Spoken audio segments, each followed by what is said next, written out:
تو ہمارے بھی مال اور جان اللہ تعالیٰ نے جنت کے بدلے خریدے ہیں۔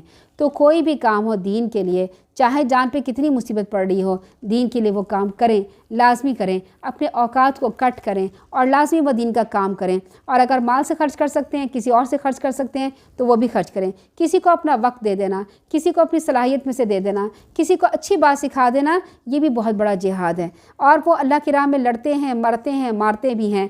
تورات، انجیل اور قرآن سب کتابوں میں اللہ کے ذمے یہ پکا وعدہ ہے، اور اللہ سے بڑھ کر اپنے وعدے کو وفا کرنے والا کون ہو سکتا ہے؟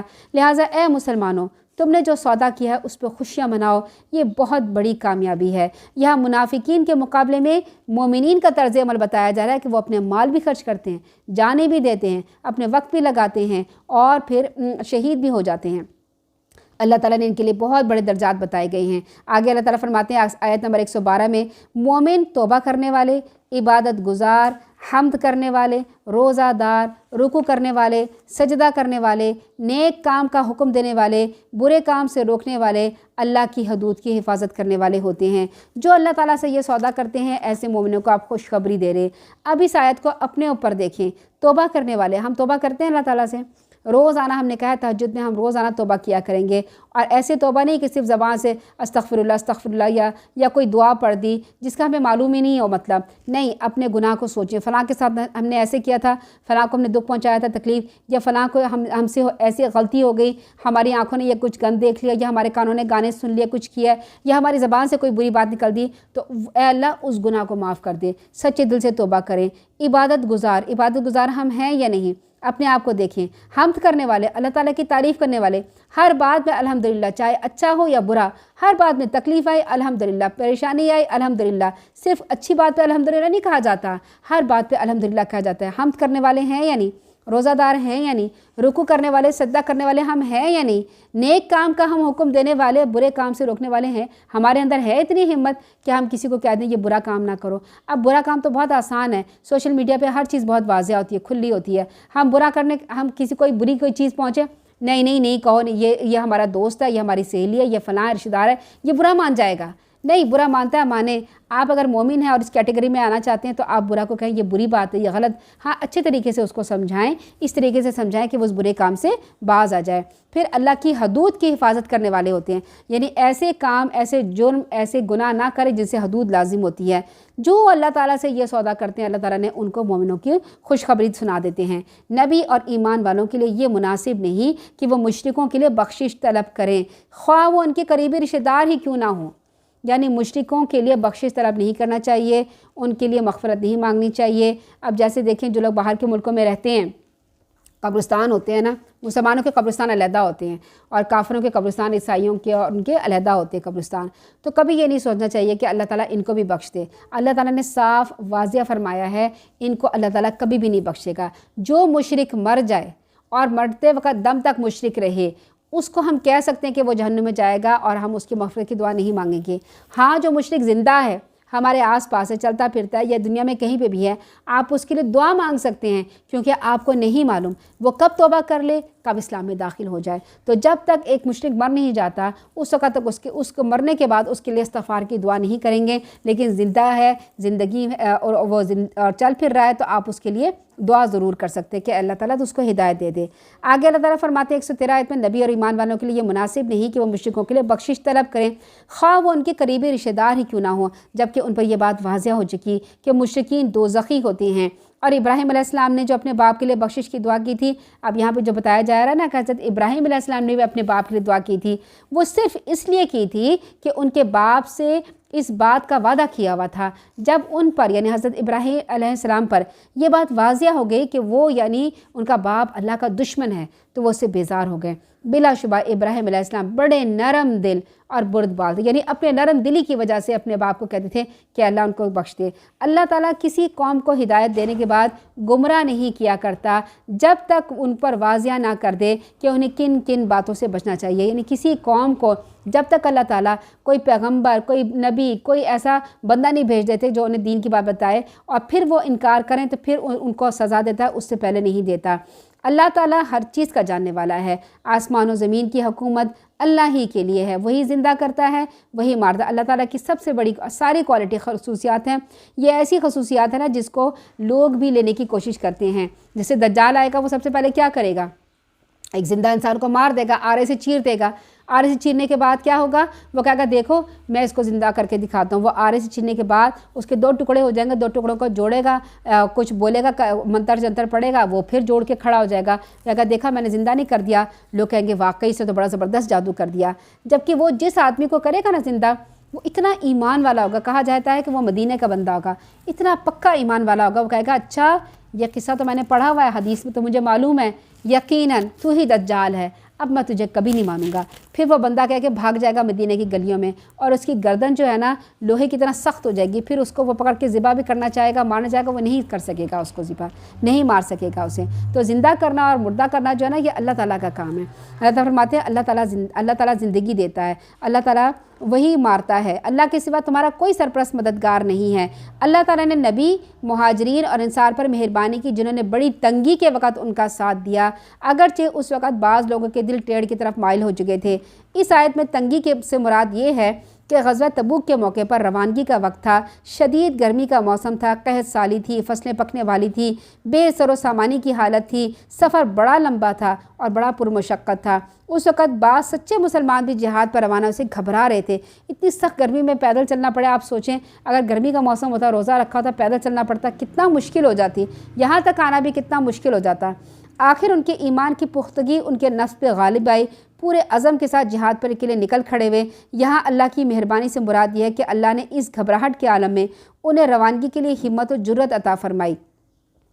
پھر یہاں پر اللہ تعالیٰ آگے فرماتے ہیں اور ان 3 آدمیوں پر بھی مہربانی کی جن کا معاملہ ملتوی رکھا گیا، حتیٰ کہ زمین اپنی فراخی کے باوجود ان پر تنگ ہو گئی اور ان کی اپنی جانیں بھی تنگ ہو گئی۔ انہیں یہ یقین ہو گیا کہ اللہ کے سوا ان کے لیے کوئی جائے پناہ نہیں۔ پھر اللہ تعالیٰ نے ان پہ مہربانی کی تاکہ وہ توبہ کر لیں۔ اللہ تعالیٰ یقیناً توبہ قبول کرنے والا، رحم کرنے والا ہے۔ یہاں پر 3 صحابہ کرام کے بارے میں بات کی گئی، 3 بدری صحابہ تھے جن کا نام ہے سیدنا کعب بن مالک، ہلال بن امیہ اور مرارہ بن ربیع۔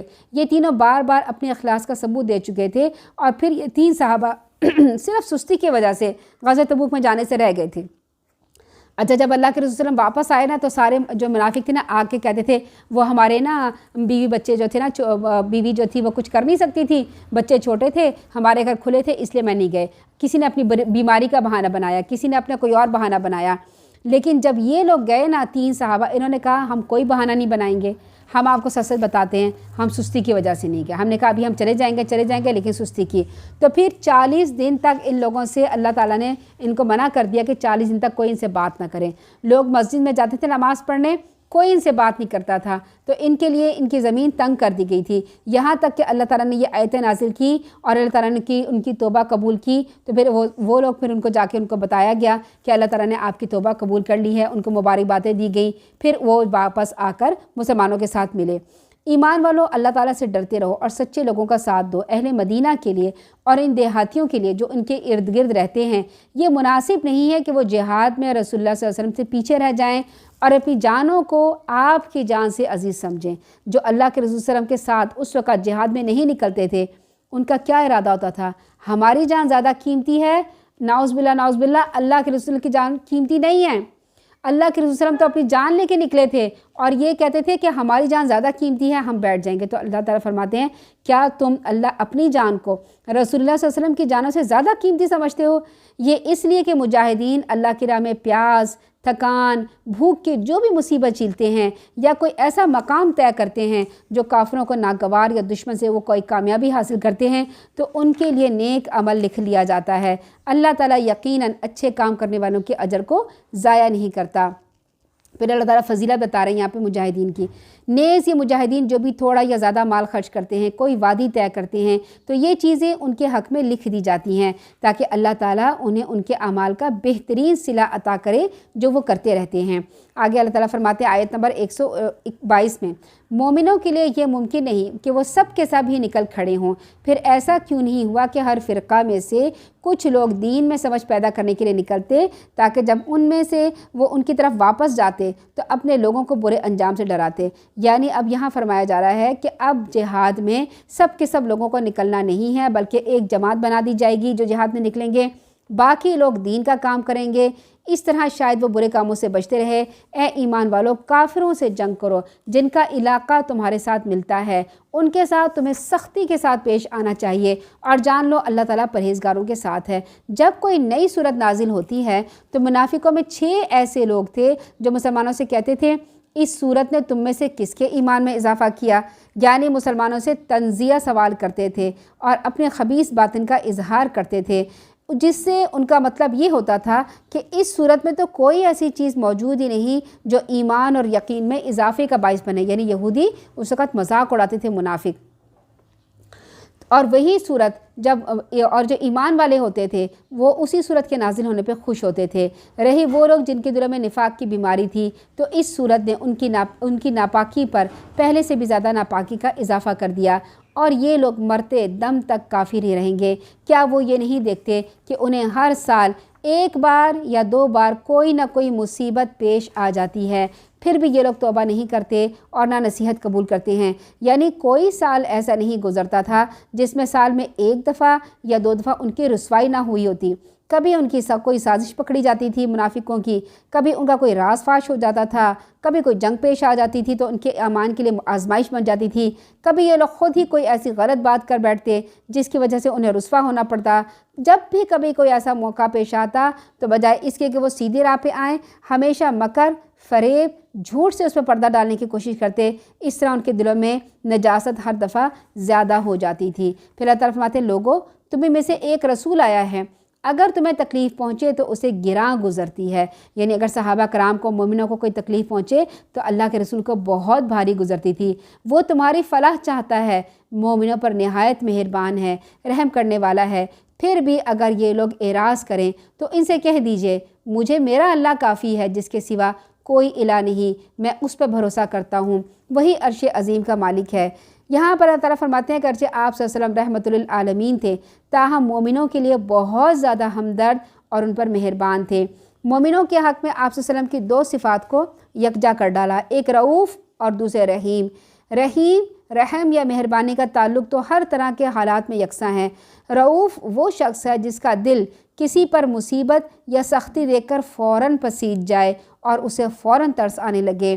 یعنی اگر یہ لوگ آپ صلی اللہ علیہ وسلم کی شخصیت، حد درجہ شفقت، خیر خواہی اور دل سوزی کی کچھ بھی قدر نہیں کرتے تو جانے دیجئے اگر یہ سب لوگ آپ صلی اللہ علیہ وسلم سے منہ پھیر لیں تو یقیناً اللہ ہی آپ کی مدد کے لیے کافی ہے، اور اسی پہ بھروسہ کیجئے جو کائنات کی ایک ایک چیز حتیٰ کہ عرش عظیم کا بھی مالک ہے۔ آگے سورہ شروع ہوتی ہے سورہ یونس۔ سورہ یونس جو ہے اس کے بارے میں خلاصہ یہ ہے کہ یہ منکرین رسالت یعنی رسول کا انکار کرتی تھی، ان کے قوموں کے بارے میں تذکرہ آئے گا۔ آخرت کا جو انکار کرتی تھی وہ قوموں کا تذکرہ آئے گا۔ پھر توحید کا انکار کرتی تھی۔ مشرکین مکہ پر حجت تمام ہو گئی اور ان کے پر آیات آ گئیں۔ مشرکین مکہ کے اعتراضات کی بات آئے گی اور ان کے جوابات، یعنی مشرکین مکہ جو تھے، مکہ کے رہنے والے جو بت پرست تھے، وہ قرآن پر، اللہ کے رسول پر اعتراضات کرتے تھے۔ اس صورت میں ان کے جوابات دیے گئے ہیں۔ حضور صلی اللہ علیہ وسلم پر جادوگر اور کاہن کے الزامات لگائے گئے اور ان کے بھی جوابات دیے گئے ہیں۔ سورہ توبہ میں اور سورہ انفال میں جہاد کے لیے کہا گیا۔ اس صورت میں یہ بتایا گیا ہے کہ جہاد سے پہلے دعوت توحید درست انداز میں دینی چاہیے، یعنی دعوت توحید کس انداز میں دینی چاہیے، یہ ہے اس صورت کا پچھلی آیت کے ساتھ ربط۔ شروع کرتے ہیں بسم اللہ الرحمن الرحیم۔ الف لام را تلک آیات الکتاب الحکیم، یہ حکمت والی کتاب کی آیتیں ہیں۔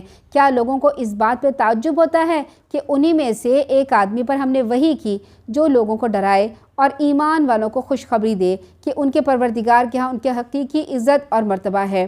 اس دعوت پر کافروں نے کہہ دیا یہ تو صاف جادوگر ہے۔ آپ صلی اللہ علیہ وسلم کو جادوگر کیوں کہا جاتا تھا؟ کیونکہ آپ اللہ کا جو کلام پیش کرتے تھے اس میں اتنی لطافت، اتنی شیرینی اور ایسا تاثیر ہوتی تھی کہ کافر بھی سن کے یہ کلام مسحور ہو جاتے تھے۔ جیسے نبی صلی اللہ علیہ وسلم کا اپنا ارشاد ہے کہ یعنی کوئی بیان ایسا ہوتا ہے جو جادو کا سا کام کرتا ہے۔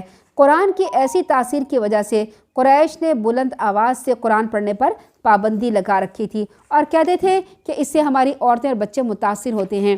حالانکہ یہ پابندی لگانے والے قریشی سردار خود قرآن سن کر اس سے لطف اندوز ہوتے تھے اور آپس میں معاہدہ کرنے کے باوجود چوری چھپے آ کے قرآن سنا کرتے تھے۔ آیت 3 سے آیت 20 میں قریش کے شرکیہ عقائد بتائے گئے ہیں اور فرمایا گیا ہے کہ قرآن کو بدلا نہیں جا سکتا۔ ربکم اللہ الذی خلق السماوات والارض فی 6 ایام ثم استوى علی العرش یدبر الامر، تمہارا پروردگار یقیناً وہ اللہ ہے جس نے آسمانوں اور زمین کو 6 دنوں میں پیدا کیا، پھر عرش پر قرار پکڑا، وہی کائنات کا انتظام چلاتا ہے، کوئی اس کے ہاں سفارش نہیں کر سکتا۔ قرآن شروع کرنے سے پہلے ہم نے یہ دیکھا تھا کہ اللہ تعالیٰ اپنی تعریف، اپنی صفات بیان کرتے ہیں، اپنا تعارف بیان کرتے ہیں۔ اگر اللہ تعالیٰ کی نظر سے دیکھا جائے تو اللہ تعالیٰ فرما رہے ہیں میں تمہارا پروردگار ہوں، میں وہی ہوں، میں نے آسمان پیدا کیا اور زمین کو پیدا کیا، 6 دنوں میں پیدا کیا، پھر میں عرش پر مستوی ہوا، میں وہاں سے کائنات کا انتظام چلاتا ہوں، میرے ہاں کسی کی سفارش نہیں چل سکتی الا یہ کہ پہلے ہی میں اس کی اجازت دے دوں۔ میں ان صفات کا مالک ہوں، میں ہوں تمہارا پروردگار، لہٰذا صرف میری عبادت کرو۔ کیا تم غور نہیں کرتے ہو؟ تمہیں میں نے پیدا کیا، میری طرف لوٹ کے جانا ہے، یہ میرا پکا وعدہ ہے۔ میں ہی خلقت کی ابتدا کرتا ہوں، میں ہی دوبارہ پیدا کروں گا تاکہ ان لوگوں کو انصاف کے ساتھ بدلہ دوں جو ایمان لائے اور نیک عمل کرتے رہے، اور جو لوگ کفر کریں گے ان کو کھولتا ہوا پانی دوں گا، دردناک عذاب دوں گا۔ یہ اس انکار حق کا بدلہ ہے جو وہ کیا کرتے تھے۔ وہی تو ہے جس نے سورج کو ضیاء اور چاند کو نور بنایا، چاند کے لیے منزلیں مقرر کی تاکہ تم برسوں اور تاریخوں کا حساب معلوم کر سکو۔ ضیاء اور نور میں فرق یہ ہے، نور کا لفظ عام ہے اور ضیاء کا لفظ خاص ہے۔ گویا ضیاء میں بھی نور ہی کی طرح ایک روشنی ہوتی ہے، ایک چمک ہوتی ہے، جبکہ ضیاء میں جو روشنی اور چمک ہوتی ہے اس کے علاوہ حرارت، تپش اور رنگ میں سرخی بھی ہوتی ہے۔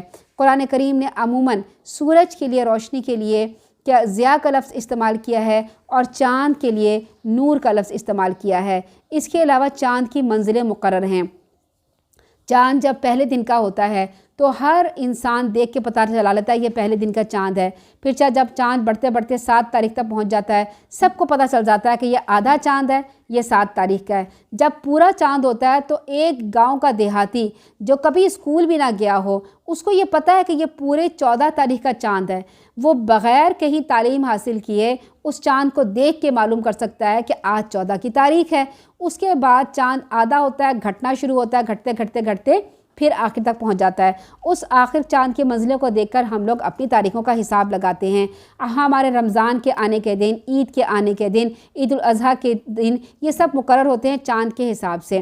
ہمارا مہینہ، اسلامی مہینہ چاند کے حساب سے ہوتا ہے، اور ہمارے جو تمام تہوار اور تمہارے جو شریعت کے احکام ہیں وہ چاند کے حساب سے، جیسے پیریڈز آنے ہیں عورتوں کے، جیسے بچے پیدا ہونے کے بعد جو نفاس ہوتا ہے اس کی مقرر مدت جو ہوتی ہے وہ قمری مہینے کے لحاظ سے ہوتی ہے، وہ چاند کے لحاظ سے ہوتی ہے۔